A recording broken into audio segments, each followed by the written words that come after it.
Hi, wizards. Hi, everyone. Welcome to the inaugural OPCAT debate, Dead or Alive. In today's debate, our debate motion would be we should revive the OPCAT to make Bitcoin magical again. So, on the pro side, we are going to fight for the OPCAT being alive, while for the con side, we are going to fight for the Bitcoin being magical again. So, on the left, we have Magical Cat number 1 fighting for OpCat's revival. On the right, we have Magical Cat number 2 to make that OpCat obsolete and go for other things. We will have two speakers, one speaker on each side. So may we invite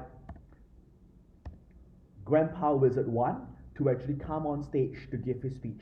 Each speaker should speak for 2 to 3 minutes long. Now, Speaker 1 or Wizard 1, the floor is yours.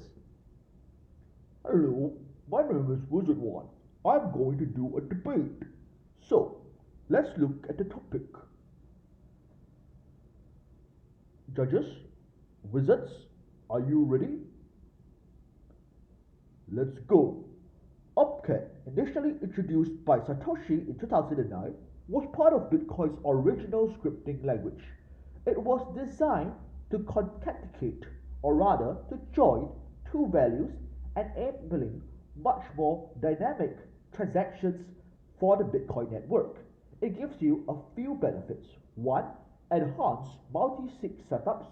2. Conditional transactions. 3. Atomic swaps. We do acknowledge that back in 2010, Grandpa Satoshi actually decided to, because of security concerns, actually stop it or put it on the back burner.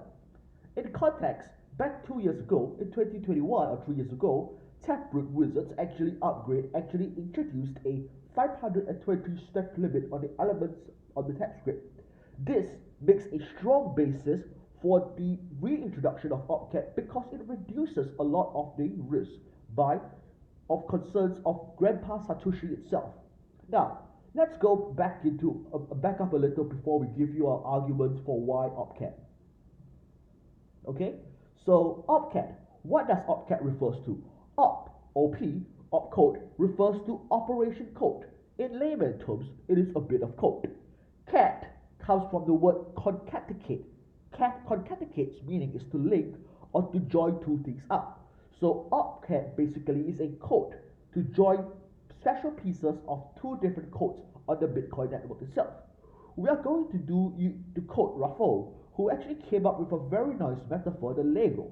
So basically, OpCat itself, it's like a Lego. Pretend Bitcoin is a Lego set. Each piece is like a part of Bitcoin's code, and tell me how it works. OpCat was a very special Lego piece that sticks any two pieces together. So, why exactly do we think that we want to actually have OpCat? First, we need to acknowledge that it is going to be very easy. We're not asking for a hard fork, we are asking for a soft fork. And people are saying it only requires 7 to 12 lines at all to actually do so. So we're going to actually make it very simple. However, why exactly would it be good? First, because it increases the amount of good things we can do with the Bitcoin network, allowing the Bitcoin network to scale and do complex transactions. One of the biggest bugbear of Bitcoin is that unlike Ethereum or unlike Solana, they say, the Bitcoin is not scalable. The network fees are very expensive, it is too complex. However, OpCat increases the ability to do complex transactions such as bridging, smart contracts, conditional transactions, and this gives a lot of room for growth to make Bitcoin something better, not just a secure network, but something which people can scale and can use. Now, the problem with Bitcoin is relatively simple. It is stable, it is secure, and the upside would definitely say it's going to introduce some complexity. Sorry, Wizard, your time is up. May we invite the con speaker onto stage to tell us why exactly we should not have OpCat. Wizard number 2, Wizard. Hi everyone, my name is Wizard. I'm going to talk about why we should not have OpCat. In fact, we're going to point out first that Satoshi, the founder of Bitcoin, doesn't like Opcat for real reasons, for security concerns. We think that Bitcoin should not be like Ethereum or Solana, and scalability is not the key concern of Bitcoin. Rather, we think that security is the key concern for Bitcoin and what makes Bitcoin unique. So as Wizard, we are against Bitcoin. There's a lot of ink spilled on alternative models like Control, OpCTLE. However, we are not going to focus on alternatives, but we're going to just give you 4 reasons why we should not have Opcat. First, there is what we call the big change scare factor, which brings us back to the topic about how big we like our changes. What impact of these changes? CTV, OpCTV, has very limited change scare factor. If it does a very specific and descriptive thing. The transaction hash here is kind of a little bit more with Opcat itself, and the amount of transactions the cat lets you do all kinds of things, but because it also allows you to do more kinds of things, the scare is much bigger.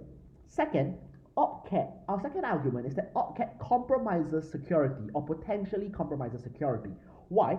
Opcat introduces additional complexities to the Bitcoin protocol, potentially increasing the risk of security vulnerabilities.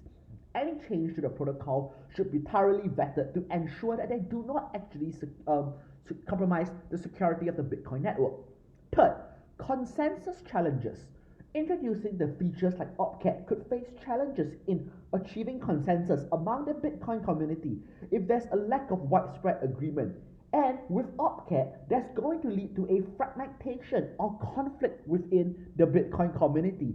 As with Taproot Wizards, Luke Dashiell was against Ordinals. We think that this is going to cause more fragmentation and more argument within the Bitcoin network.